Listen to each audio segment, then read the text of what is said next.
আসসালামু আলাইকুম রহমতুল্লাহ। দর্শক, আমি আপনাদেরকে আজকে দেখাবো গ্রাম বাংলা মাঠের একটা সৌন্দর্য। এই সৌন্দর্যের সাথে যদি আপনি মিশতে পারেন তাহলে আপনাকে বড় বড় ঢাকা শহরের যে রেস্টুরেন্ট, সেই রেস্টুরেন্টেও আপনাকে ভালো লাগবে না যদি আপনি কৃষিকাজের সাথে বিশেষ করে মিশতে পারেন।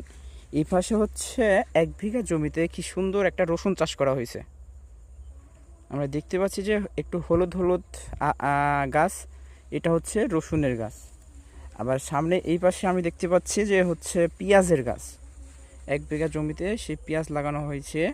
কৃষক ভাইরা এইসব পেঁয়াজ যত্ন নিয়ে আপনাদের মাসে পৌঁছে দেয়।